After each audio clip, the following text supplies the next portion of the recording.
माझीघाट आंदोलन असं चालू होतं, परंतु या खेड्याच्या खात्रीच्या सरकारने अजून देखील या आंदोलनाची कोणत्याही प्रकारची दखल घेतली नाही। म्हणून 14 तारखेपासून जो काय आपल्या या राज्याचे आपल्या आदिवासींचे जे पालक आहेत ते पालन करतायत, म्हणजे या राज्याचे राज्यपाल यांच्या दिशेने राज्यभवनावर माझीघाट आंदोलन निघत आहे। तरी माझी सकल आदिवासी समाजाला विनंती आहे, आता मागे आमचे पक्षाचे खूप आंदोलनं झाले, मंत्रालयाविषयी खूप आंदोलनं झाले, परंतु जो आरक्षणाचा मुद्दा आहे तो आपला मंत्रालयात नसून तो आपला राज्यभवनावर, कारण की या आदिवासी विभागाला किंवा या मुख्यमंत्र्याला तो अधिकार नाही। आपल्या सर्व आदिवासी बांधवांना मानाचा जोहार।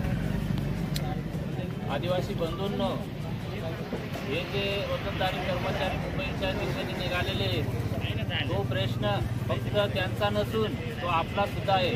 आपण जवळपास 38 पेक्षा जास्त संघटनांनी त्यांना पाठिंबा दिलेला आहे, परंतु आदिवासी बांधवांनो, इथं किती संघटनेचे कार्यकर्ते येतात किंवा किती सदस्य येतात, यापेक्षा महत्त्वाचं असं आहे की आपण आदिवासी म्हणून इथं आपल्या प्रत्येक सहकार्याला, प्रत्येक कार्यकर्त्याला आणि प्रत्येक पदाधिकाऱ्यांनी सुद्धा ही जबाबदारी घेतल्या पाहिजे की आपण नाही जाऊ शकत, तर आपला मित्र तर जाऊ शकतो ना, आपला दुसरा आदिवासी बांधव तर जाऊ शकतो ना, फक्त त्यांनीच लढायचं आहे का?